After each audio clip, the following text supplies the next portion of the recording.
Om Namo Bhagavate Vasudevaya. Om Namo Bhagavate Vasudevaya. Om Namo Bhagavate Vasudevaya.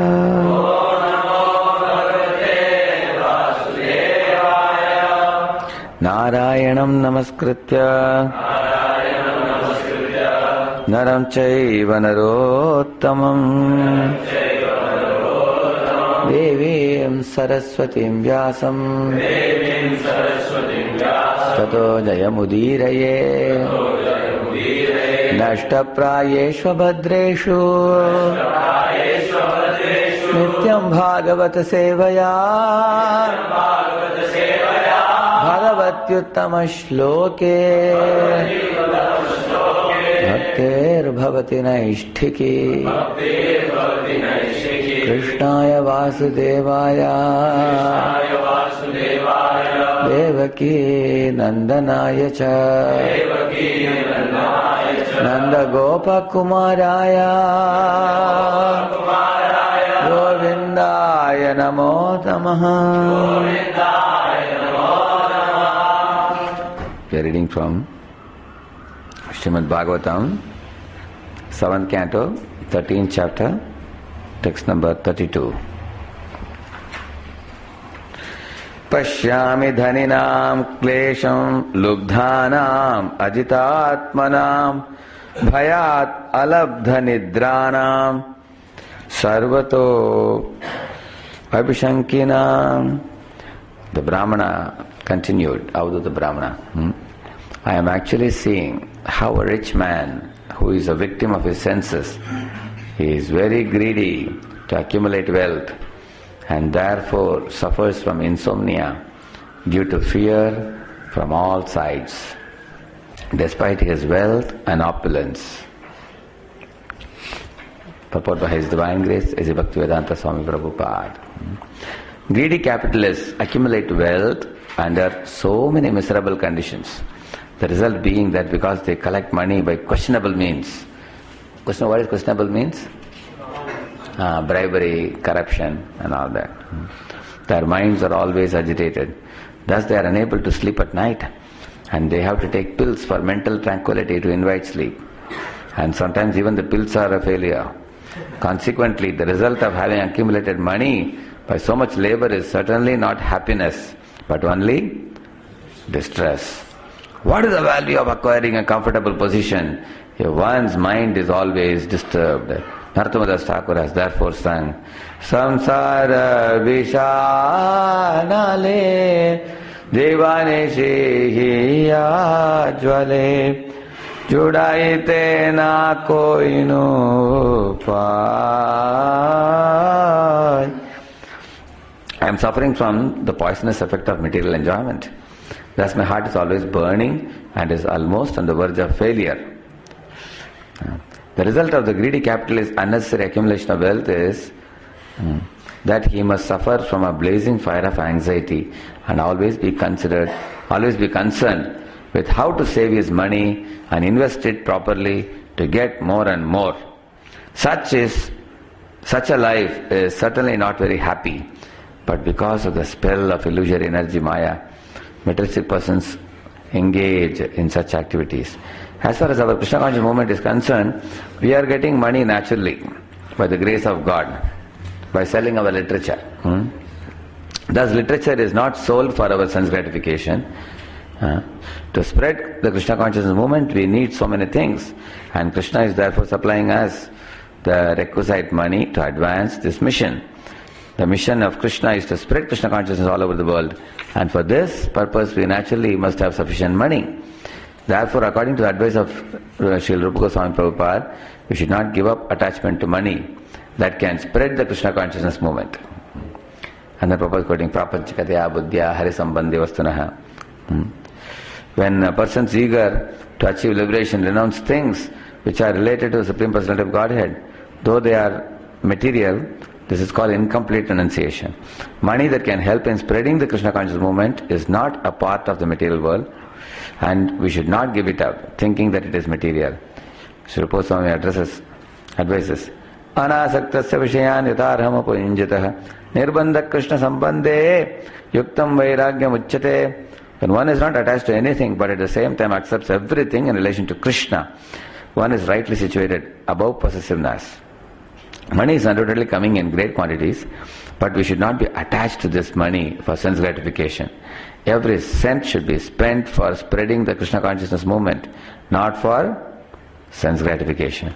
There is danger for a preacher when he receives great quantities of money, for as soon as he spends even a single cent of the collection for his personal sense gratification, he becomes a fallen victim.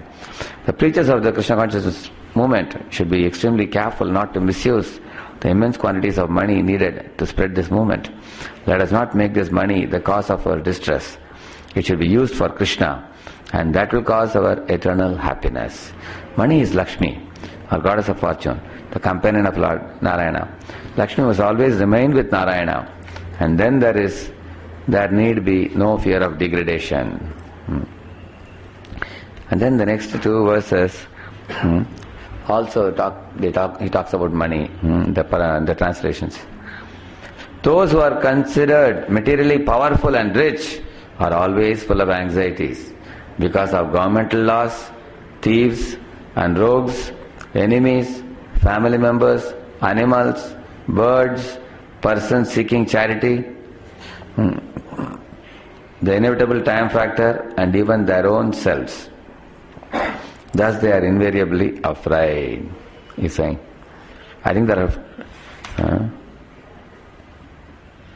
some 14 causes given, the problems caused by money. So he's saying here, thieves, everybody knows, thieves and rogues, enemies, and family members also, he says. If a man is earning money, everybody is looking at his pocket in the beginning of the month. How much salary pack you have got now. So uncle, aunt, mama, mami, all these people, relatives are called Swajanaka Dasyu. Swajanaka Dasyu means thief. Swajanaka means they appear like relatives but they loot the pocket, he says. Then he's saying even animals and birds and persons seeking charity. Because all these things require maintenance, is it not true? Maintaining the home. And person seeking charity means donation. Nowadays so many types of donation. Ganapati Baba Moria donation, isn't it? People come for donation as soon as you have some money. The inevitable time factor, and the time takes away all the money. And even one's own self is saying, because one doesn't have faith in even oneself also. You've seen that? A person keeps money in a bureau and he locks it and locks the door and locks the gate, puts beware of dogs and everything, burglar alarm and everything. Still, sometimes suddenly gets up in the night, and then he gets up. Because, somebody is battering the door in dream. And then he checks whether my chabi ka gucha is safe, the hip, it is safe. Because in dream he saw that somebody slowly removed it and took it and opened the door, and they stole the money. And then when thief was about to run away, he got up. And when he gets up and sees there is no thief, there is chabi very safe also. In this way, one fears from oneself also. Because one curses oneself that I have forgetfulness. That kind of. This way one is in anxiety. Those in human society who are intelligent should give up the original cause of lamentation, illusion, fear, anger, attachment, poverty, and unnecessary labor. The original cause of all this is desire for unnecessary prestige and money, he's saying.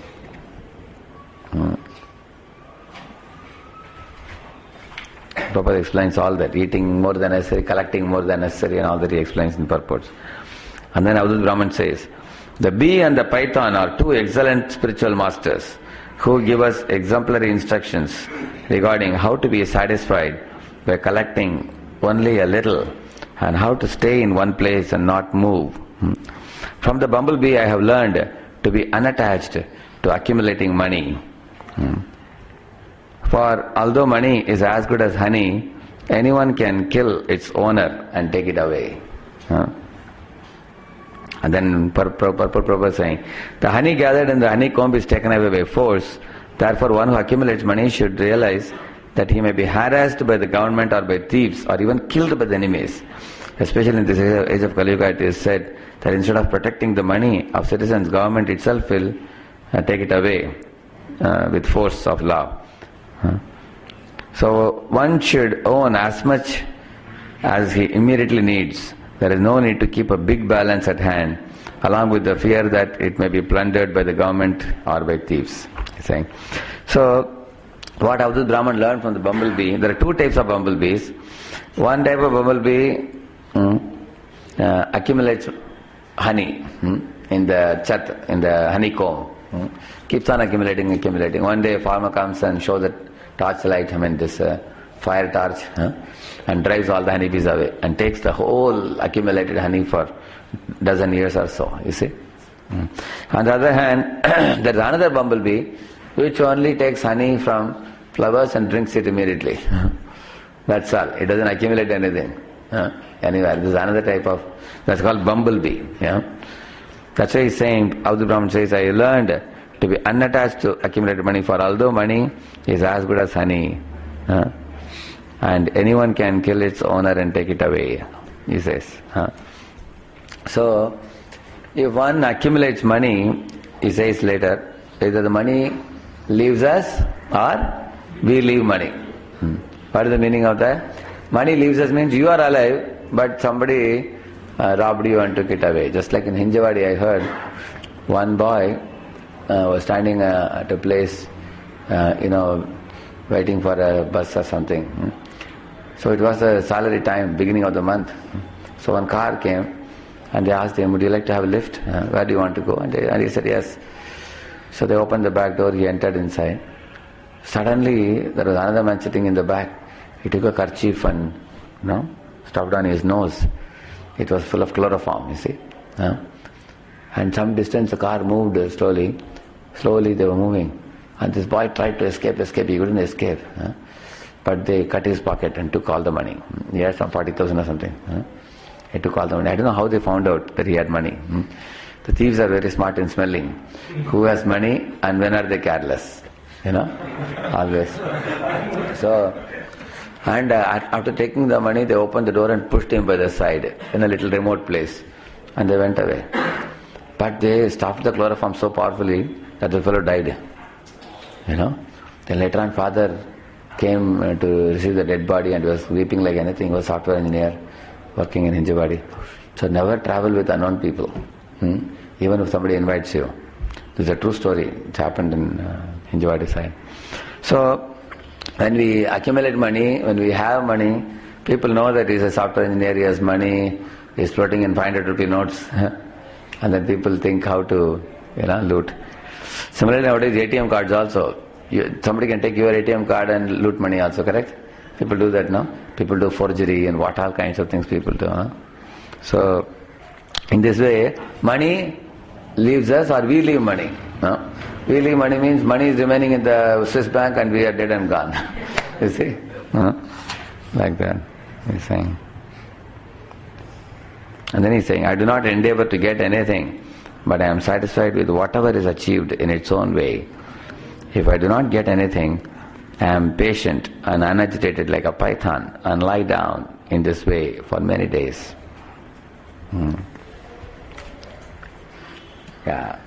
So, that is another example he gives of python. You all know python?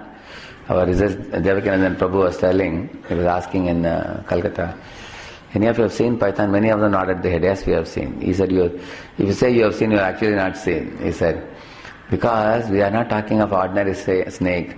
This python, what type of snake it is, he said, Ajgar, they call it. Ajgar means it can eat a aja, it can eat a goat. It can swallow a goat inside. It will lie with an open mouth in the jungle. If some creature enters into his mouth, he will swallow him. And he will take it deep inside and crush it. That is one of the symptoms. Another thing, this Ajgar's body not only contains poison in the teeth, but but the whole body is full of poison. Even if somebody goes in the side, whether if it does, blows air on you, you'll be dead immediately. And then it will swallow a person. Similarly, the tail, even with the tail, either if it touches somebody, immediately the person will be dead. Which means the poison is there all over the body. So he was telling, a pure devotee is compared to Ajgar. He was telling, why? You understand? Why is compared to Ajgar? Because he is so Krishna conscious. See, materialistic people, when they are so much attached to the worldly things, material enjoyment, isn't it? So when they come across somebody who is a pure devotee, by his association is so powerful, any part of his body you touch, you hear from him, you see him, you associate with him in any way. You touch the book written by him, like Prabhupada said, if somebody takes my book and reads even one word, they'll become devotees. He's a pure devotee. So, on the other hand, there is another snake, you remove the tooth, finished. It cannot harm in any way, isn't it? So, a pure devotee is compared to Ajgar because the beauty of the pure devotee, the Ajgar, the poison of the snake doesn't hurt the snake at all. But when anybody comes, it can blow, it can swallow anybody like that. Similarly, a pure devotee can live even in the midst of New York. He can live in any part of the world. He remains unaffected. And whoever comes in association with him, immediately he Krishnaises them. Krishnaises the place, Krishnaises the people like that. So that's why he gives the example of Ajgar. So, and our main subject for today is this first one which we discussed, the 14 ill effects of money that he talks about, and the fear and danger of money. And how is it relevant to us? You all may say, Prabhuji, we are not doing any big job. Most of you are not doing job. And you are studying now. But while you are sane, you have to learn this subject. Because after you become insane, nobody can preach to you. You understand? A crazy man, he's intoxicated. You cannot train him. It's not possible. But this training should be given at the 3rd year or 4th year, before one gets into a job. Because we have seen as soon as money enters the pocket, one gets bewildered. That's our experience in the past. Because it says it causes illusion. Because the money gives one an artificial sense of security. Yes, I have like one devotee was telling that, that just like we get Sarupya Mukti in the spiritual world, you have Shankha, Chakra, Gada, Padma and all that, even Vishnu Dutas are having in the spiritual world. He said similarly, you have mobile, you have automobile, you have laptop, and you have credit card. Then you think, I am liberated now. If people have these 4 things, they think there is no problem in life now. Isn't it? So, of course, you have a BlackBerry mobile, you have automobile key, you have a laptop, and you have credit card. Then people think, they become occupied completely, fully, day in and day out, you see. Busy. And even the boys who at one time may be considering that I want to become very dedicated, very serious in spiritual life, even those people when money goes into pocket, they wonder this material world is not all that bad. Why are they telling lies? It is Dukalayam, things like that. That is why it is important for us to know when we are sane, when we are young, about the ill effects of money as it is explained. So in that connection I am going to speak some lessons from one very wonderful pastime from Srimad Bhagavatam. A few lessons we will try to cover as much as we can. In the Srimad Bhagavatam you read about a king named Satrajit, and he was living in Dwarakadam. It's a long story, but I am going to cut it short, especially giving highlight on some lessons from this for us. So he was a devotee of sun god, and by dint of his austerities and the worship that he did for sun god, one day he got a benediction of a jewel called Shamantaka jewel. And that is explained here. this jewel has some very special characteristics. This jewel, it will be coming later on, he will be explaining. The Shamantaka jewel was so powerful that it was daily producing a large quantity of gold. Yeah, quantity of gold is counted by a measurement called bhara. So it was producing 170 pounds of gold every day. So now this was a special kind of jewel, just like we have parsamani, no? Like we have parsamani in a touchstone. You touch anything, it becomes gold. Similarly, this was a very special type of jewel given by sun god, just like Akshaya Patra keeps giving out food. Similarly, this keeps giving out gold. 170 pounds of gold every day, can you imagine?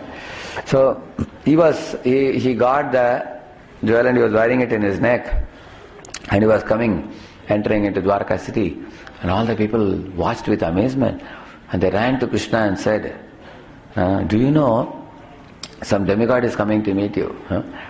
Because he is so shining. Maybe we all feel the sun god himself has come to meet you. And Krishna knew very well who is coming. He knew it is Satyajit only. He is wearing the jewel. So Satyajit naturally is supposed to come and hand it over to Krishna. And why he should do that? Actually, in those days, if you dig your ground, say you get a pot of gold coins, what you should do? Yeah, you are supposed to give it to the king. Even today it is true. While digging, imagine you are getting a pot of some coins, ancient coins. Are you supposed to keep it with yourself? If you keep it with yourself, government can put you behind the bars. You know that? You all know that? You don't know? Yeah, that's a rule. Now you know at least. Yeah. Anything you get, such kind of old treasures and all, it is supposed to be submitted to the government. Government may take it and give you something equivalent, if they want. Everything belongs to government, that land. So, any great thing you get, one should offer it to the king. Whatever is best should be offered to the king. That's the rule. Now leave alone king. Krishna is not just the king, he is God himself. He is the Supreme Personality of God. So if somebody gets a very attractive gift, then naturally one should offer to God, is it not? Generally, we like to keep the best things with ourselves and offer the second best to other people. Is it not? That's the nature of this world. So, Satyajit, what he did not come to see Krishna. Instead, he was overwhelmed by the jewel of Shamantaka. So, he came straight, but he didn't come to the palace. He took a turn, went to another place, went to his own place. And he made a small, like a sanctum sanctorum kind of thing. He made and a temple kind of thing, and then he put the Shamantaka jewel there so that it can keep producing gold and he can keep on accumulating gold every day. And he kept it there. And here Prabhupada says here, Lord Krishna wanted to teach the world that the best of everything should be offered to the ruling chief of the country.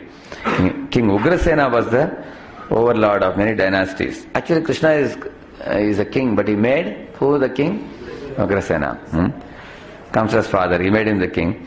Krishna asked Satyajit to present the Shamantaka jewel to King Ugrasena. Krishna pleaded that the best should be offered to the king. But Satyajit, being a worshipper of the demigods, had become too materialistic, and instead of accepting the request of Krishna, what he did, he was producing gold and keeping it with himself. And then Prabhupada says here, materialistic persons who can achieve such huge quantities of gold every day are not interested in Krishna consciousness. Like the Prabhupada says. Sometimes therefore, in order to show special favor, Krishna takes away the great accumulations of materialistic wealth from a person and thus makes him a great devotee. But Satyajit refused to abide by the order of Krishna and did not deliver the jewel to him, he is saying. So, here is the example of material attachment. Even after Krishna told him that you should give it to King Ugrasena, he didn't give it. He still was holding it. Can you imagine? On his own he is supposed to give. Or at least after somebody like Krishna tells him, he should give. Or at least he should consider giving it to king and accepting some gold which comes out every day from the king. But here you find him, he flatly refused, I won't give. and he kept it with himself. So that's the very first thing Prabhupada says, how one becomes dhananda. Like we say kamanda, dhananda, madanda, these are all anda. Anda means blind, one becomes blind. So when wealth comes, one becomes intoxicated. I remember in those days, one boy was a very fired up preacher in one of the voices. He was a front line. Practically he brought 10, 12 people in his in the year he was preaching. And eventually, when he grew up, so at one time when he got a job and everything, he asked, can I take an independent house instead of living with devotees and all. I asked why. Because my father says, why don't you live freely? Why do you have to live in a flat with 20 boys? I can live. Then I told him, okay, take a flat very close to our boys. But then he took a flat close to his company in Hinjawadi. Then he took it. And then he got completely disconnected from devotees. There was no center nearby. Then he said, no, Prabhuji, I am very confident, I will show you sadhana card. Morning I will get up on my own. And he did show it also, for some time. He went on for a few months, very nicely practicing. But gradually he degraded. His morning program became weak. He started getting up at 7 o'clock, 8 o'clock and all that. And the result is eventually the company sent him abroad. And he got lost. Now last more than 10 years or 12 years he's saying, I'm coming back. He's not able to come. Busy. Goes around many places. And nowadays companies, they send a person to America, bring him back. Send him to Australia, bring him back. Send him to Germany, bring him back. They don't keep him in India only. They keep sending. So, why I am saying, when more money comes, then one thinks, why can't I make my life more comfortable, more enjoyable? Why should we? See, when you're students, your parents are sending you money, and it's not your money. You can't be very comfortable. But when money comes into pocket, then gradually one gets carried away. Not only that, one can get intoxicated. Intoxicated means one becomes too much impressed with materialistic people in the company. Look at the people, they appear very smart, they appear to be very intelligent, they appear to be affluent, they appear to be very happy, everybody is in smiles, and one thinks, hey, this life is wonderful. One becomes very impressed with Western type of culture, you see. And the company has a lot of luxuries and comforts. Like one boy was telling me, Prabhuji, I am from a village. If somebody gives me even 800 rupees salary, I will be so happy. Now I am getting 40,000 rupees. I cannot believe, is it really 40,000 entering my pocket? Yeah, especially Indian boys become mad. They get a big salaries. Because they have not seen such money. How many of you are from village? Raise your hands. See, most of us, we are from village. And when not only company gives you 40,000, they send you to America. They become even more intoxicated. Is it not? Prabhuji, I don't know how my bhagya is favoring me so much. I don't know what punya I did, I'm going to America. They get really mad actually, you see. So, that's why he's saying, this fellow got intoxicated. He kept everything with himself. Another very surprising thing, one fellow, he's in a very big job, he's drawing more than 1 lakh rupees. But while giving to Krishna, he gives 1,000 rupees for donation. Can you imagine how much percentage it is? 1% for Krishna. Actually, the more you earn bigger money, the bigger you can give also. Correct, no? Like imagine if he gives 50,000 to Krishna also, will he be having difficulty to run his family? He was not even married actually. Somehow he got a very big job, very big money. So you find the one becomes confused like this fellow. He is getting 170 pounds of gold every day. And he is having Shamantaka jewel. But what he wants to do? Just keep it with myself. I will not give it. Then, one day Satyajit's brother, his name is, I think Prasena, Yeah, his name was Prasena. So he wanted to display the opulence of his family to everybody. And he thought, just keeping the jewel here, nobody will know how great we are. So he put the jewel in his neck. And then he started boarding a horse and going round and round, and all people saw, hey, see, great soul, just see, this is shining, powerful jewelry he is wearing, and went in the Dwarka around, and then at last, in the course of riding on the horse, he just entered into the jungle, practically armless. He didn't carry any weapon. Foolishly, he just entered into the jungle. In those days, the jungles were very thick. There were lions, tigers, elephants and everything. Somehow he entered, and suddenly he was attacked by a lion. And the lion chased after him and attacked him and brought him down, because the lion saw that glaring thing on his neck and it became attracted. So it attacked him and pulled him and tore him up and killed him. So in the meantime, what happened? Satyajit was wondering, what happened to my brother? He hasn't come back. He was roaming around. What happened? So now Satyajit speculated. Maybe, Krishna must have killed him and taken away mother jewel, necklace from him. And this kind of rumor he started spreading everywhere.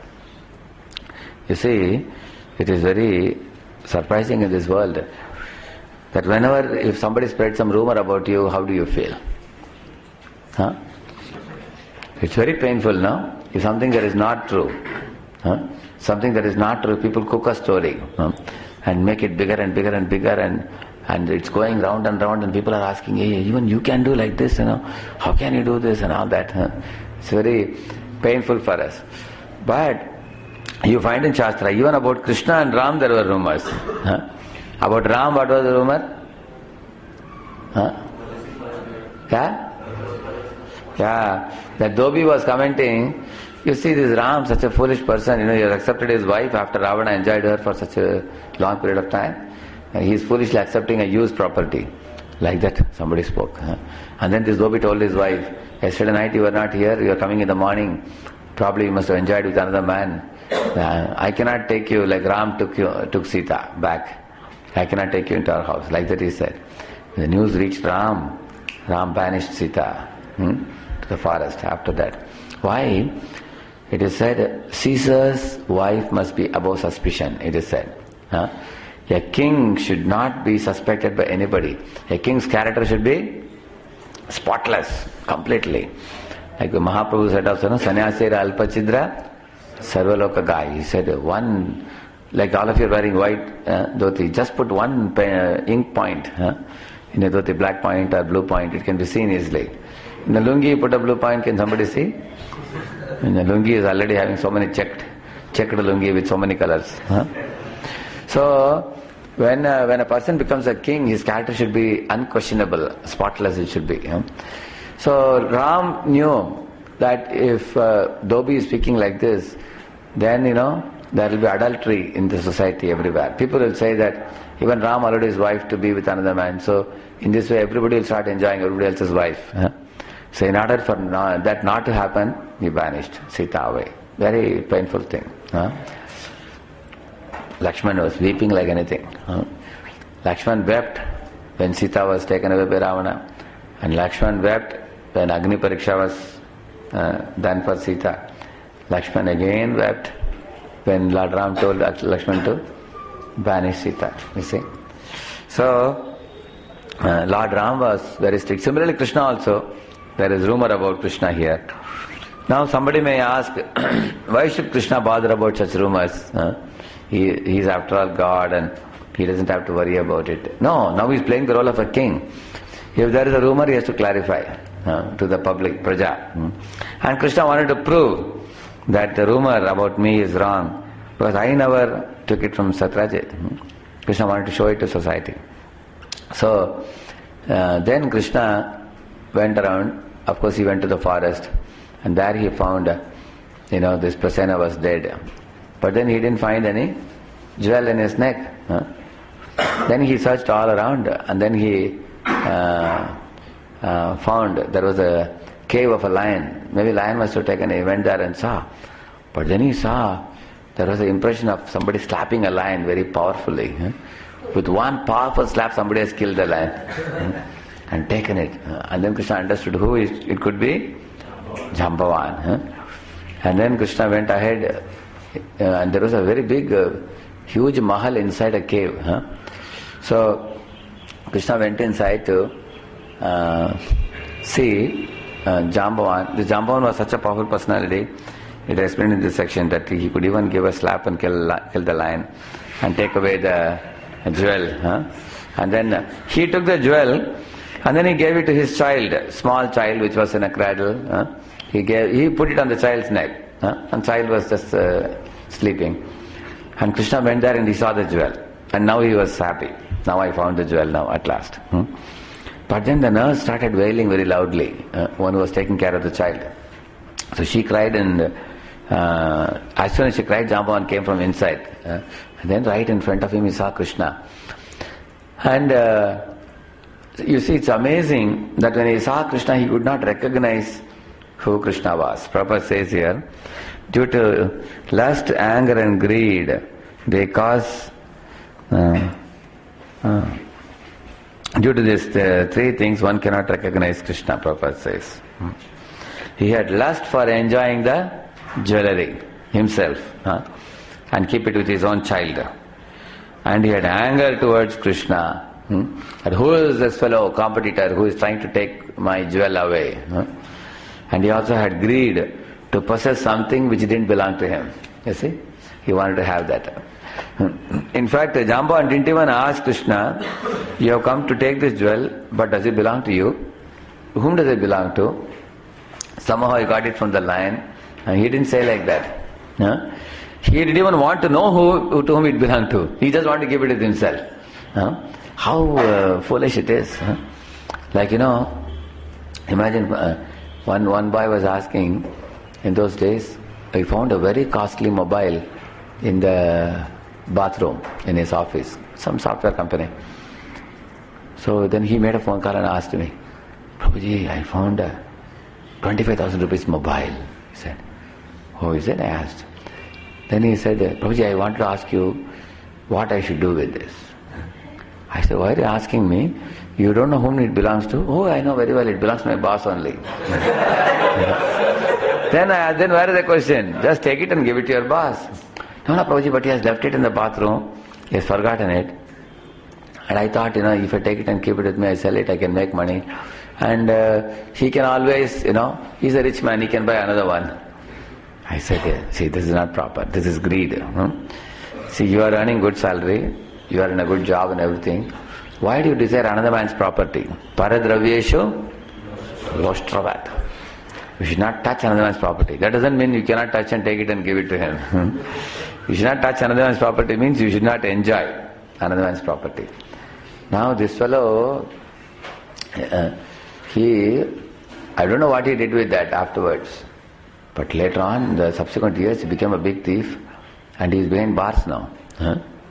Yeah, you see?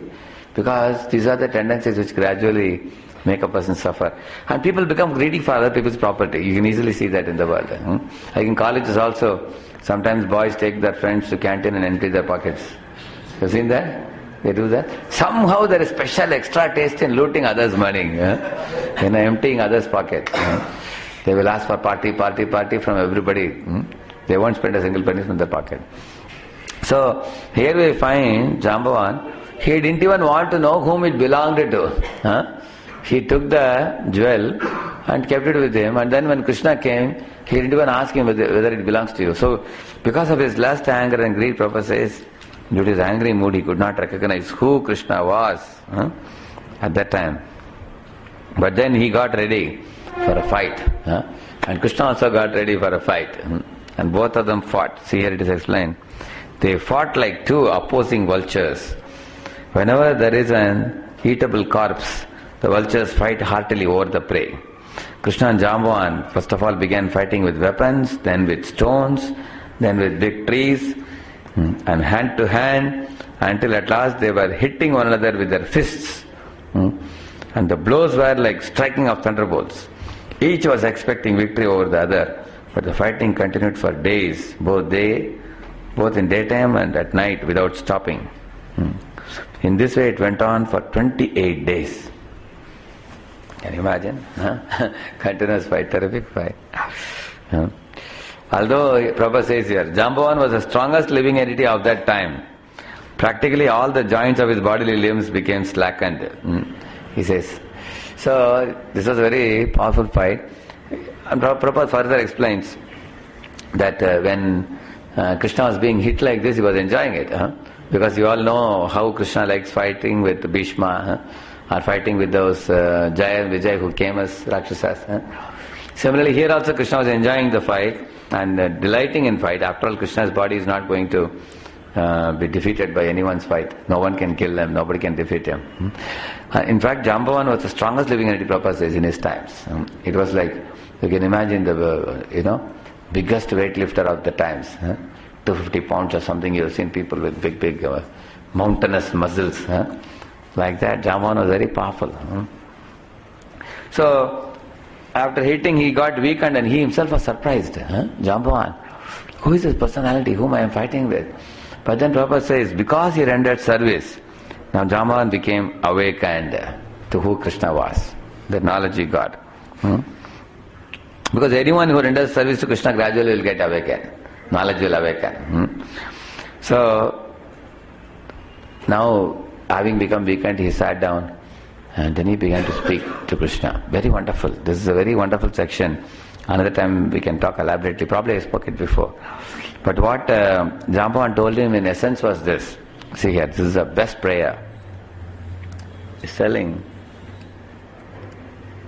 Prabhupada says, although Jambavan was a devotee by nature, he was without knowledge of Krishna while giving service to the Lord by his bodily strength. But as soon as Krishna was pleased, Jambavan immediately understood that his opponent was none other than the Supreme Lord.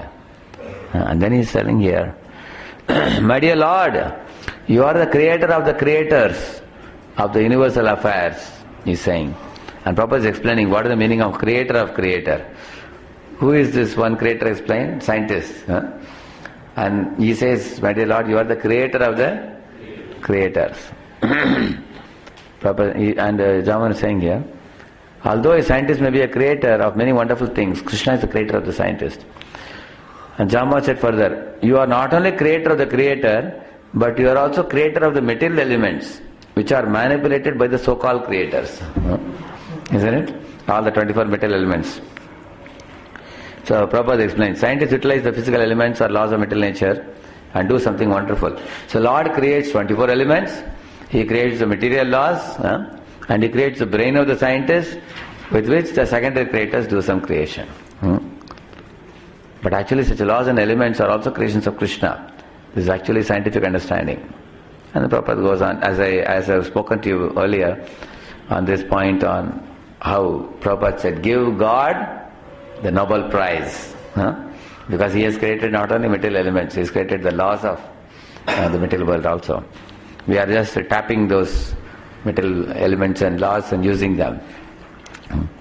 So many things Jambavan says which I am not going to talk here. One last point in Jambavan's glorification is this. He is saying here, my dear Lord, I can therefore understand that you are the same Supreme Personal Godhead whom I worship as Lord Ramachandra. My Lord Ramachandra wanted to construct a bridge over the ocean, and I saw personally how the ocean became agitated simply by my Lord's glancing over it. And when the whole ocean became agitated, the living entities like whales, alligators and Timingala fish, they all became perturbed. Ocean was forced to give way and allow Ramachandra to cross to the island known as Lanka. No one else has such immeasurable strength. You are none other than my Lord Ramachandra, because no one else could defeat me in this way. Like that he said. You see?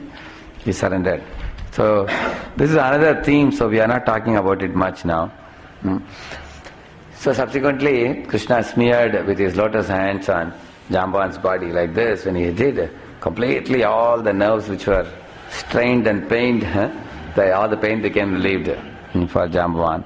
And Krishna praised him and glorified him.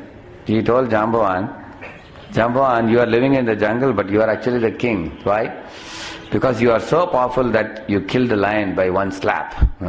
How powerful you must be. And then he said, but still I have come to request you to give me this jewel. Because I have to take it back and give it to Satrajit and prove to people and prove to the world that actually I didn't kill Prasena. And the whole episode I have to explain to them. And Jambavan became so pleased. He said, why only the jewel? Along with the jewel you also take my daughter Jambavati. So he gave Jambavati also in marriage to Krishna. And then Krishna returned back. And now, this another point is coming here. Here it is said, King Ugrasena then called for a meeting of all important kings and chiefs. He also invited Satyajit. And Krishna explained before the whole assembly the incident of the recovery of the jewel from Jambavan. And Krishna wanted to return the valuable jewel to King Satyajit. Satyajit was very ashamed, you see. Because why he was ashamed? He spread the rumor, you see. Like for example, if you know something about a devotee, you are not very sure. See, there are 3 boxes. Sure, not sure. Sometimes certain truths you already know, 100% sure. You know. Like we have 3 boxes we say. One is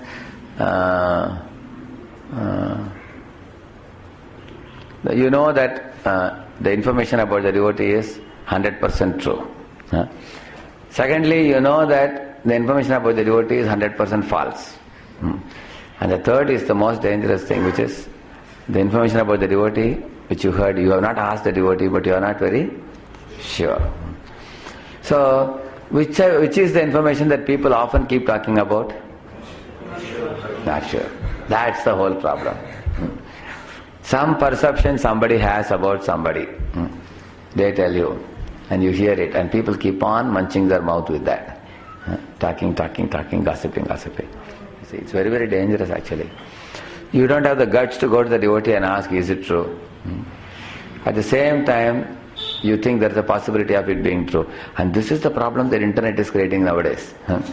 Internet actually throws information, and there is nobody who is putting the name that I have thrown this information. They just put it in the net, and then you go and read it. If you want to believe, you can believe it. If you don't want to believe it, you don't believe it.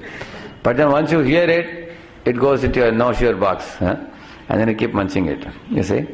You don't know whether it is true, whether it is not true, whom to ask. You know, if you ask, people will think I don't have faith. It just keeps going round and round and round and round. Sometimes the computer, you press the mouse, but it's going like this. What is it? Hanging.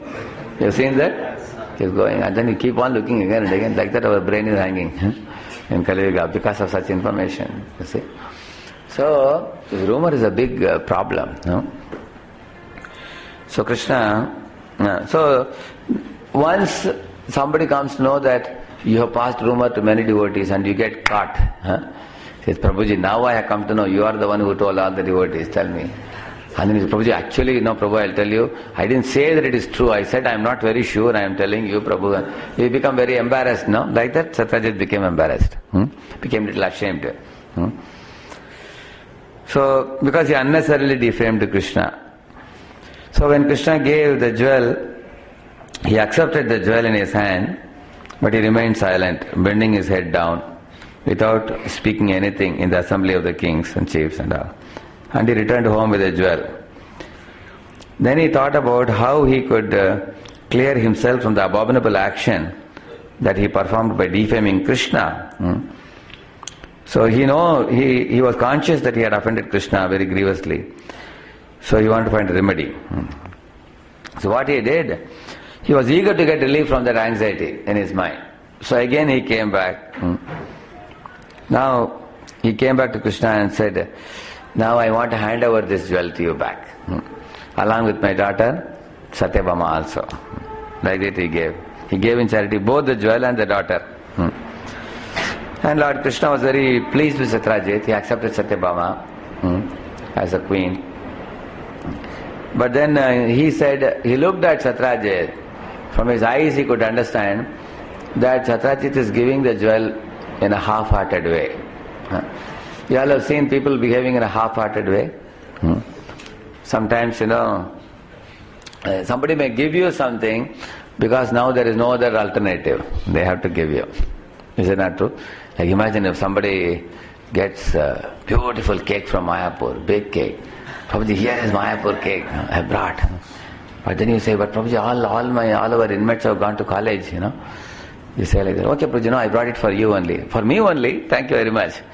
and you sit with the cake, and you think, good that all the fellows went to college today. Nobody is around. Today I can have. Anyway, Mayapur Prasad, they keep getting it. Somebody will bring it in future for them. Not that in their life they will never get Mayapur Prasad. But this Prasad is for me only. And then you get a knife to cut it into pieces and eat one by one and relish it. Suddenly you find a dozen boys are storming into the room. Prabhuji, what happened? Prabhuji, today college there was a bunk or something. Everybody bunked the college today, so we all have come back. And everybody looks at the cake. Now what happens? Your plan is finished now. Now you want to give, but we are not giving wholeheartedly. Okay, Prabhu. You take little. Is it not? Yeah, you have to give. So, one boy I was giving him once. What was that? Some big piece of cake I gave him. So he had come with 4 boys. So he came into my room. I gave him. Prabhuji, is it for me or for them also? Then I said, what do you think? I asked. No, Prabhu, I just asked you. I thought maybe you'll give 3 more to give them one. But I said, I've given a very big one. Okay, Prabhu, I'll share it and take it. I said. So generally, we make a plan to enjoy, but then sometimes we have to. That's what happened in Satrajit, you see. Actually, he wanted to show to people that I am not ordinary man. I am also a great soul. You think that I have defamed Krishna?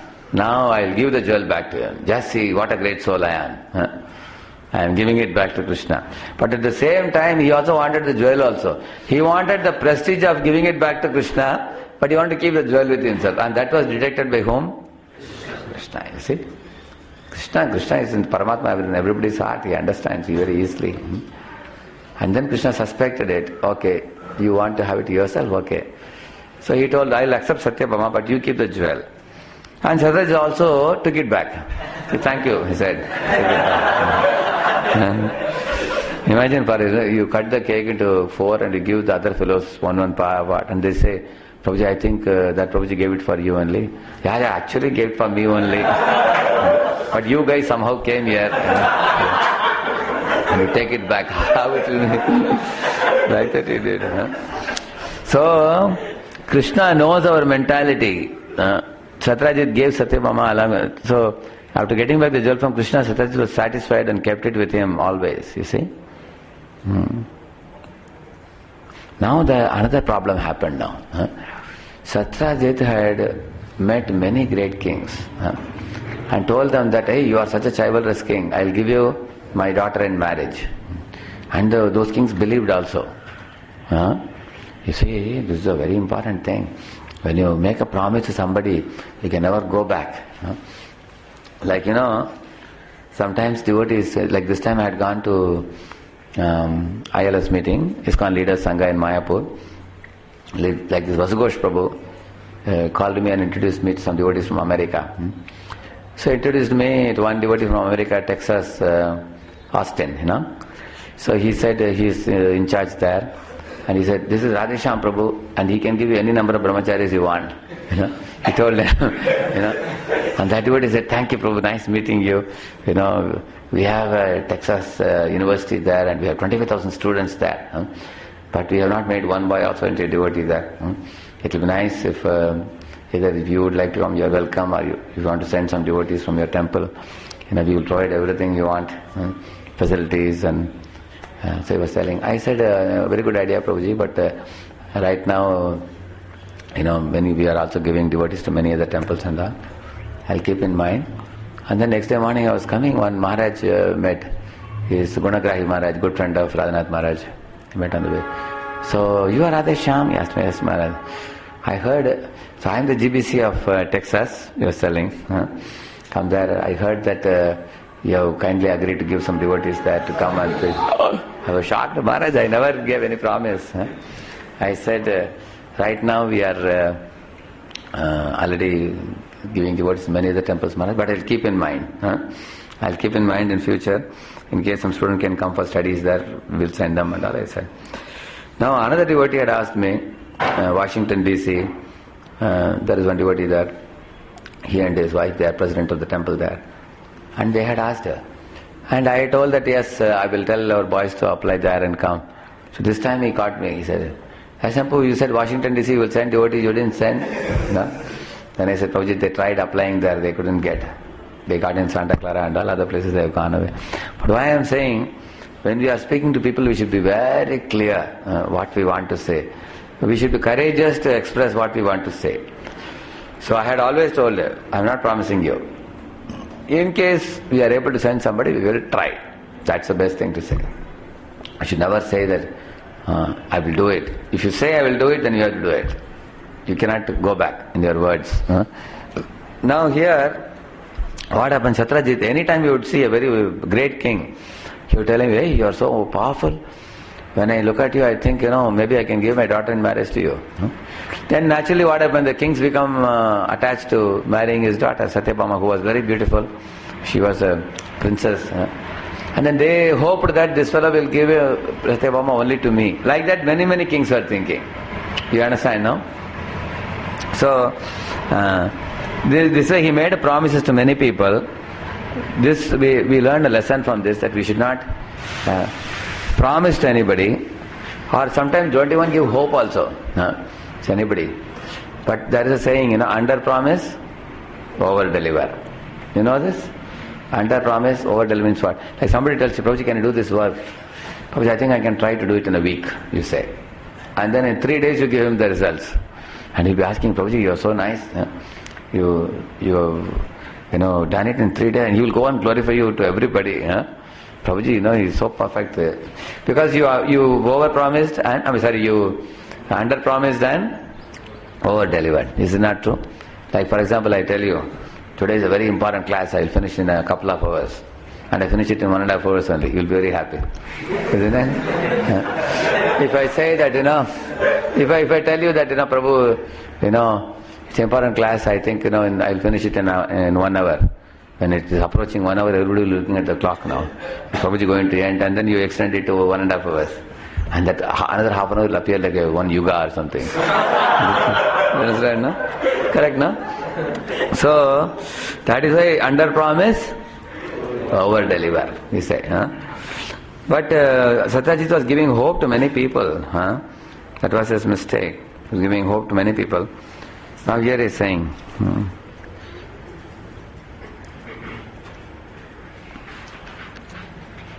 Satyajit had, when Krishna and Balaram were away from Dwaraka, there was a conspiracy to take away Shamantaka jewel from Satyajit. The chief conspirator was Shatadhanva. Shatadhanva wanted to marry Satyabhama, and Satyajit had promised that he would give his beautiful daughter in charity to various candidates. But later on the decision was changed. Satyabhama was given to Krishna along with Shamantaka jewel. Satyajit had no desire to give the jewel away along with his daughter to Krishna. But knowing his mentality, Krishna gave it back, and all that he says. Any of you have remembrance of any time that you promised to somebody that you will give them something, but forgetfully you gave the same to somebody else? You remember?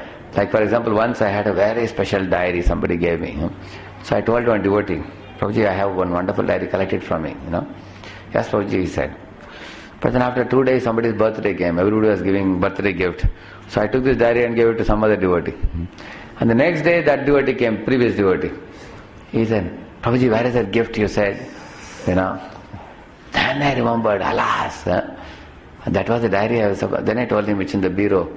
Now I am a little busy, you come in the evening, I'll give you. So evening he came back. By the time I got another diary. So it was easy. But in Satyabhama's case, you can't do that. You can't give another Satyabhama. Sometimes we do that. Why we do that? Not intentionally. Sometimes forgetfully we do that also. So here, he promised to one person and gave it to another person, and other kings got very wild and very angry. And amongst them, Shatadhanva was the most wild. He became very angry. So now, he became a conspirator, Shatadhanva, and he said that, how can this fellow keep this jewel? I am going to kill him and take away his jewel. And he has already given his daughter in marriage. I can't do anything with his daughter now. She's already given to Krishna. At least I can get the jewel. Like the Shatadhanva thought. Now in this conspiracy, 2 more people joined. One was Akrura and one was Kritavarma, I think. Yeah. Now Akrura is a devotee of Krishna. Great devotee, pure devotee, uncle of Krishna. How can he join this conspiracy of killing this Satyajit? Actually, Akrura wanted the Shamantaka jewel for Krishna. You see, he desired that Krishna is the one who is supposed to have it. Why this fellow is taking and keeping it with himself? So Akrura's desire was that if Shatadharma can get the jewel without killing him, he can threaten him or something. Or actually, Akrura wasn't very sure about the whole thing, but he was for Shatadharma to get the jewel from Satyajit. And Akrura's plan was that we will take it and we will all go and give it to Krishna. That was his plan. And Kritavarma, why he joined this? Actually, he was an associate of Kamsa. He says here he says, here, Prabhupada says that here,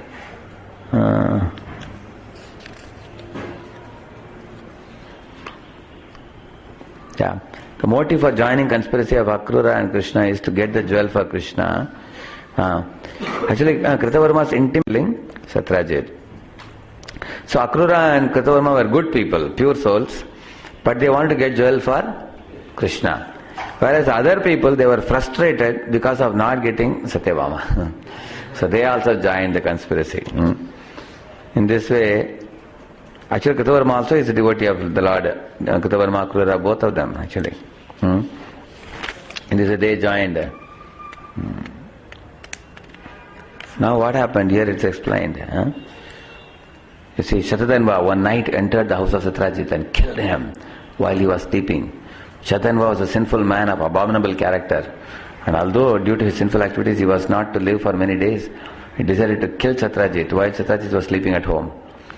And Shatadhanva mercilessly butchered Satyajit without hesitation. Since Krishna was absent from home, his wife Satyabhama was also present on the night when Satyajit was murdered, and she began to cry, "My dear father," and everything. And the dead body of Satyajit was not immediately removed for cremation because Satyabhama wanted to go to Krishna in Hastinapur. So the body was preserved in a tank of oil, and Krishna could come back and see the dead body of Satyajit and take real action against Shatadhanva and all that. Now Krishna came back, Krishna Balaram, and they returned back. Now understanding the whole situation, now Krishna started chasing after Shatadhanva.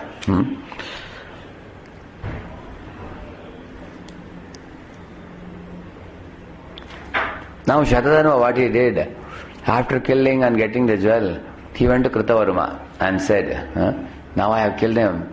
Now Krishna is going to be angry with me, so you all have to protect me. Now you guys are there.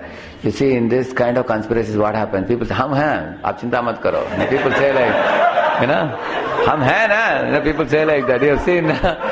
But once the thing happens, everybody will raise hands. "Ye bada kya kar diya tumne?" You've seen that, na? See here what happened. Kritavarma said, "I shall never be able to offend Lord Krishna and Balaram because they are not ordinary persons. They are Supreme Personality of Godhead. Who can be saved from death if he has offended Balaram and Krishna? No one can be saved from their wrath." Kritavarma further said that Kamsa, although powerful and assisted by many demons, could not be saved from the wrath of Krishna. What to speak of Jarasandha? He defeated, who had been defeated by Krishna 18 times. So Kritavarma backed out also. And then Shatadhanva ran to Akrura and implored for help. Akrura also replied, "Both Balaram and Krishna themselves are Supreme Lord, and anyone who knows the unlimited strength would never dare to offend them." And then he said, when Akrura also refused to give him shelter, Shatadhanva decided to deliver to the hands of Akrura the Shamantaka jewel.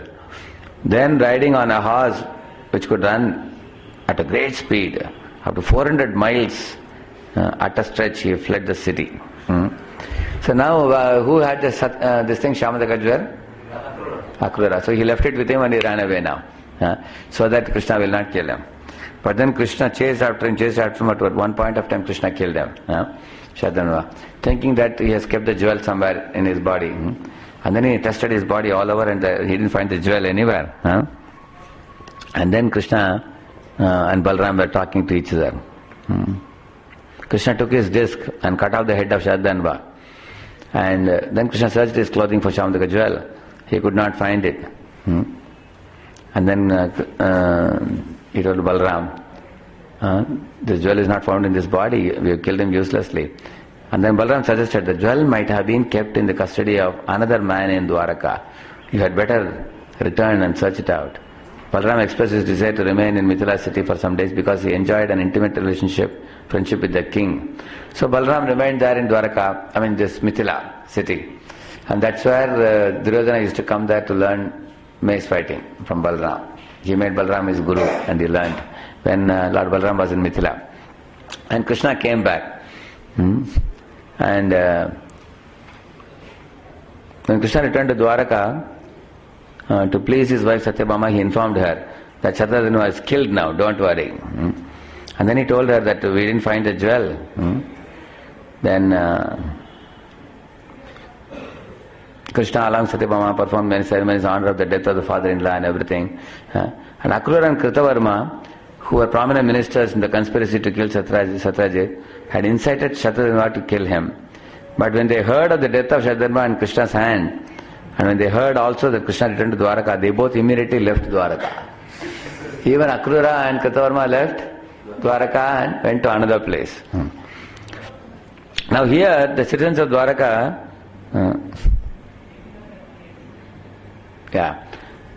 actually Akrura was son of Swafalka, we call his father's name Swafalka. When he was born, it is said, a lot of auspicious signs were seen when Akrura came. So people were talking that because Akrura has left, there is famine. See here. There is a kind of superstition that the citizens of Dwaraka felt themselves threatened with pestilence and natural disturbances due to the absence of Akrura from the city. This was a kind of superstition because while Krishna was present, there could not be any pestilence, famine or natural disturbance. But in the absence of Akrura, there were some disturbances in Dwaraka.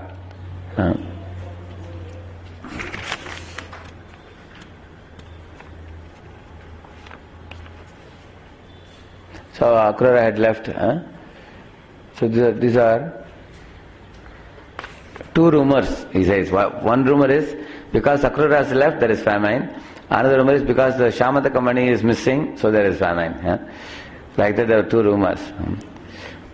And then and the Prabhupada says here, after the departure of Akrura, some of the elderly members of the town began to, when Lord Krishna heard these rumors, he spreaded by the people, he decided to summon Akrura from the kingdom of Kashi.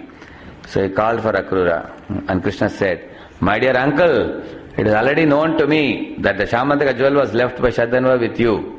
Presently there is no direct claimant of the Shamantaka jewel, for King Satyajit had no male issue. His daughter Satyabhama is not very anxious for this jewel. Yet her expected son, as grandson of Satyajit, would, after performing regulated principles of inheritance, he will be the legal claimant of the jewel. Krishna said that. And Lord Krishna indicated, and then he says further, this jewel is so powerful that no ordinary man is able to keep it. I know that you are very pious in activities, so there is no objection to the jewel being kept with you. There is one difficulty, and that is my elder brother Shri Balram does not believe my version that the jewel is with you. I therefore request you, O large-hearted one, to show me the jewel before my other relatives, so that they may be pacified. You cannot deny that the jewel is with you, because from various kinds of rumors we can understand that you have enhanced your opulence and are performing sacrifices on the altar made of solid gold. And then Akrura was getting gold in the proportion of 170 pounds every day and was distributing it very profusely at sacrificial performances to Brahmanas and all. He was giving. He was actually not enjoying the wealth, he was taking the gold and spreading it to Brahmanas and all. So Lord Krishna cited Akrura's lavishly spending in gold as positive evidence of his possessing the Shamantaka jewel. Now Krishna understood why this fellow is getting so much gold to distribute so freely. He understood. And then when Lord Krishna in friendly terms and in sweet language impressed Akrura, the real fact, then Akrura understood that nothing could be concealed from the knowledge of Sri Krishna. he brought the valuable jewel and presented it before Krishna, and Krishna took the Shamantaka jewel. And then showed it to all the relatives and all. This story of Shamantaka jewel is very significant. It is said that anyone who hears this story, it is said in Srimad Bhagavatam, of the Shamantaka jewel, or describes it, or simply remembers it, he will be free from all kinds of deformation and the reactions of all impious activities, and thus will attain the highest perfectional condition of peace. So, this is a promise given in the Srimad Bhagavatam. Now, can anybody say, why did Akrura and Kritavarma leave Dwaraka when Krishna returned back after killing Shatadhanva? Can you say? Yeah? Why did they leave Dwaraka? They will understand that Krishna will come now, and they are devotee of Krishna, so they will feel that. What will Krishna come to know? That they have taken it for their place. Which one? Shamantaka. No. They thought that initially they committed offense, but they thought if we go away, then Krishna might have some soft corner for us. He may be that, oh, we have frightened us. How will somebody soft corner if you run away? Why should you? In fact, you'll be more angry that these fellows have run away. Why did they go out of Dwaraka? Yeah? They want to show their presence to Krishna. This is the point. You see, they were a part of the conspiracy with Shatadhanva, but when Shatadhanva killed Satyajit, it's a very big thing. Murder is a very serious thing, no? Is it not? They were a part with Shatadhanva and they were ashamed actually. That Shatadhanva killed this fellow and he got Shamantaka jewel. Now anybody would be bewildered because you are a part of a wrong activity. So they didn't want to show their face and they didn't know exactly what to do. So they left and they went out. That is one thing. And another thing, why did Akrura, devotee of Krishna, who actually wanted the jewel to be given to Krishna, instead of taking the jewel and giving it to Krishna, he took the jewel and along with Kritavarma they both left the place. Why did he do that? Yeah? Give the mic. Give the mic to him.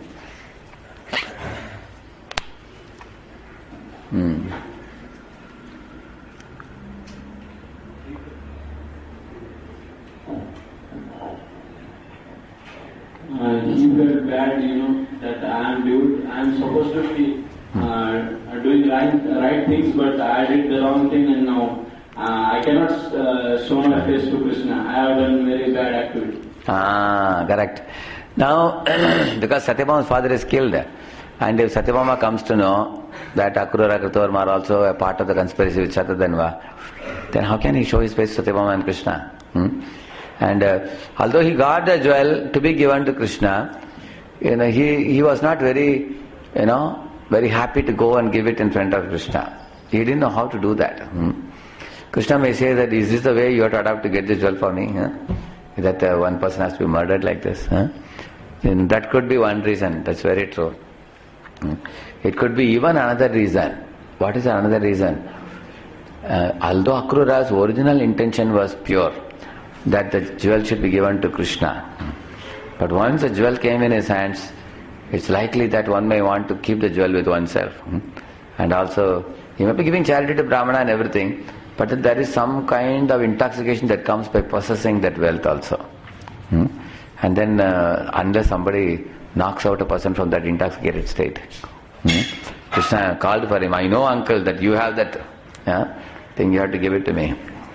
All of you think for a moment, something costly, something valuable, if somebody gets, how one will behave. Like in our temple, there was one servant who lost his mobile.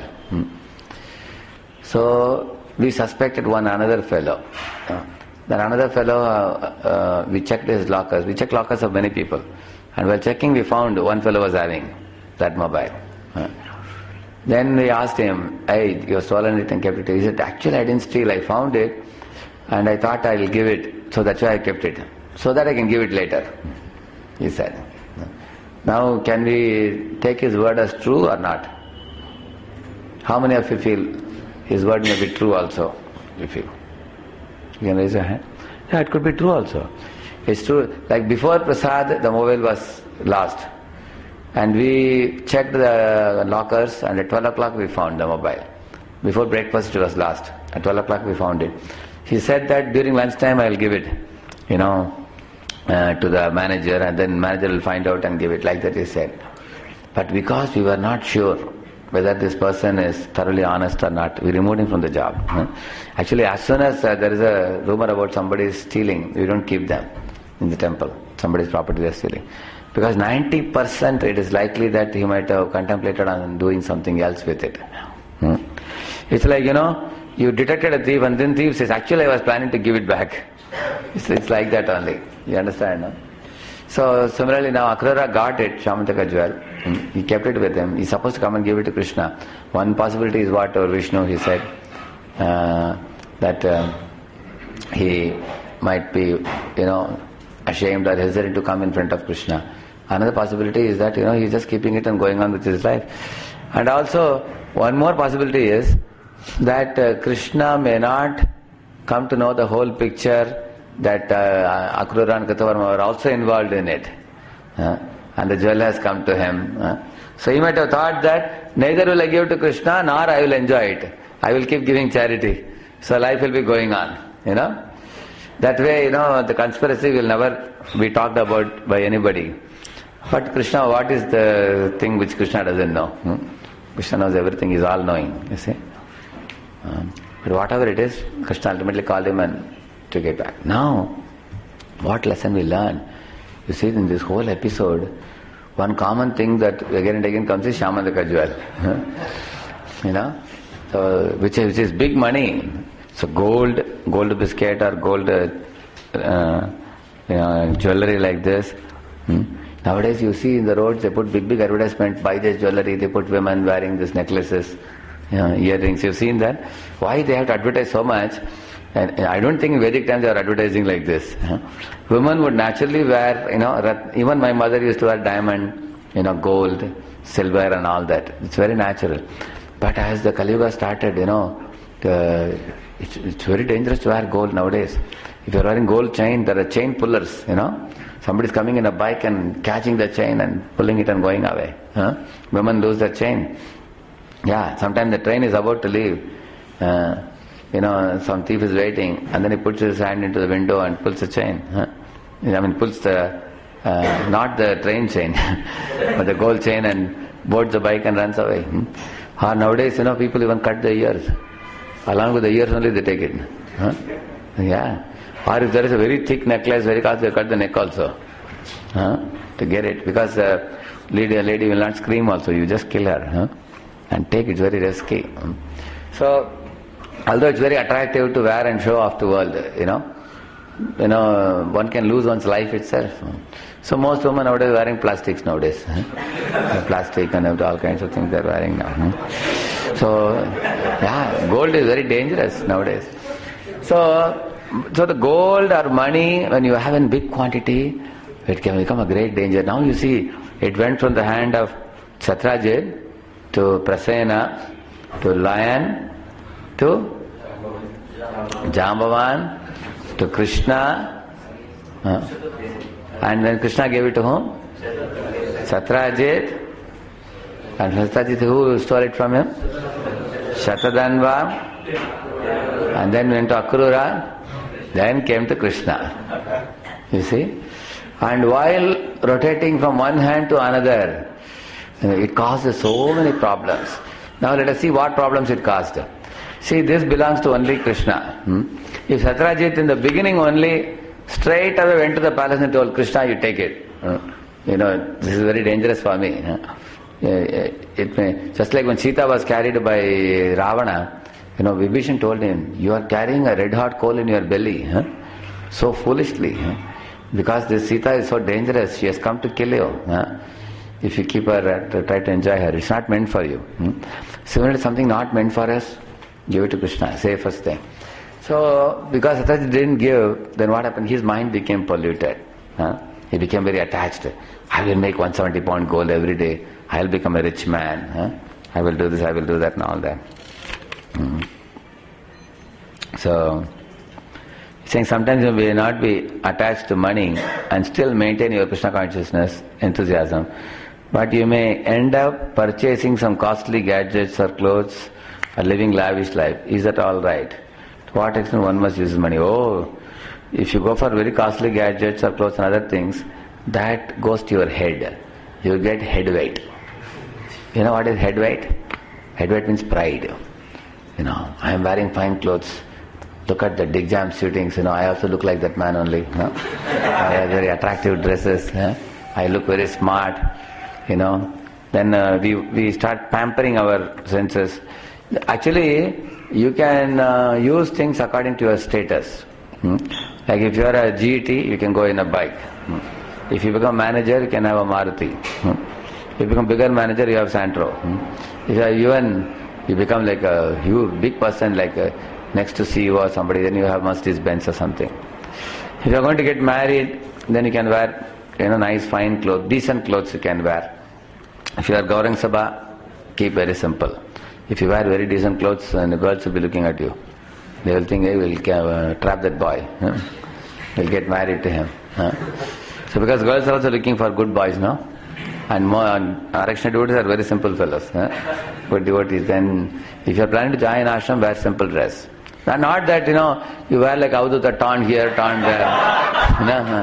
You should wear decent, but almost plain cloth, not very too gaudy, you should not attract the attention of opposite sex, that much you can understand. And then he says, sometimes the devotees may hide certain things from their spiritual counselors and hope that after some time they will overcome this problem. Thus they may hide this conspiracy, thinking of that Krishna knows it. I am innocent and he will protect me. How good is this? Actually, this very question suggests that the problem may not be a small problem. Actually, when the problem is a small problem, we don't even get this question in mind because it is so small and we know it, we are capable of handling it. It's a very small anartha, it will go away. But if anartha is a little bigger, why we don't tell the counselor? Because we are fearful that then he may take it to even higher authorities, and if they come to know, they will develop a perception about me, and they may not change it, and it's best that I work on it myself. Sometimes what happens, recently one Swami left ISKCON, you might have heard about it probably, His Holiness Prabhu Vishnu Swami, he is now Prabhu Vishnu Das. In 2001 or 2, there was some complaint about him having some connections in Thailand, two times. He flatly refused. So GBC also didn't take it seriously. But now the situation became so bad. He says that there is a person in Thailand and he wants to go get married and settled. He's planning now, he has left his sannyas and he's saying sorry to his disciples now. So now, like if there's a small spark of fire, we should put it off immediately. Fire, death, disease. We should immediately extinguish them, finish them. Fire, death and disease. Nip it in the bud. Don't allow it to grow. But unfortunately this Swami, he became too busy preaching, managing, traveling here, traveling there, no time for himself, no time to associate with God brothers. And he was alone. He never got attention of anybody. He's like an apex in the pyramid. So because of lack of attention, what happened? He lost the juice of Krishna consciousness. He didn't develop that higher taste. And now a time came when the old vasanas, old connections, we don't know what kind of thing he was doing in Thailand before having some affair or something with some woman. Now it became too complex now. So before the problem becomes magnified, we should take help. Like in theory of machines we study, if there's a crevice in a bridge, we should immediately stop trains going through that bridge and we should route them through another route or something. So what happened, one time there was a crevice in one bridge. The report was given to the people, but the people a little slow, lazy. What happened? That crevice became a fastly growing crack. It grew, and the whole bridge broke when Rajdhani Express was going, and 20 millionaires died. Rajdhani Express is a AC coach, The whole train is AC. It goes from point to point, I think Bombay to Delhi, I think, So some 20 millionaires, big people died in that because the bridge collapsed. It was only a crack, you see. Stitch in time saves 9, you see. We should be honest and take help. I'm facing this trouble. And once you tell it, once it gets out of heart, you'll be peaceful. Yes, I have told them. They'll be peaceful. And also, if a person has rendered a lot of service, he is a very sincere devotee, the punishment is not the same for everybody. Punishment is different for different people. Depending on a person's situation, the punishment may be given, or sometimes punishment may not be given also. You may be given some rectifying measures. But you will get help. But if you don't take help, then you can be in trouble later, bigger trouble. Now you are in small trouble, you can be in bigger trouble later. So, in this way, Shamantaka jewel polluted the mind of Satyajit, created rumor about Krishna, isn't it? Increased the infatuation of Jambavan, is it not true? Similarly, it made Prasena very proud, brother of brother of Satyajit. Brother of Satyajit, he was putting and going around showing how it made him intoxicated also, isn't it? Later on, it claimed the life of Satyajit. It made Satyabhama cry, having lost her father. And it led to the murder of 2 people, Satyajit and also Shatadhanva. They both were murdered also. And it brought infamy to Akrura and Kritavarma, who were devotees of the Lord. Even they got victimized in this conspiracy, unfortunately. In this way we can see how money is the source of all problems. That is actually the conclusion here. And one should know that money is Lakshmi. It should be handled with care. We should, Yavadartam Jiveta, he said, whatever you need for your sustenance, that will be provided by Krishna. Accept it. But rest of it, use it in Krishna's service. That's the, what is it? Santushtya yena kenava. Yadricha labha santushto. Like that Shastra says many things. Labho jivete yavata. Like that they say. Srila Prabhupada ki, Gaur Bhakta Vrinda ki. Thank you very much. Thank you very much.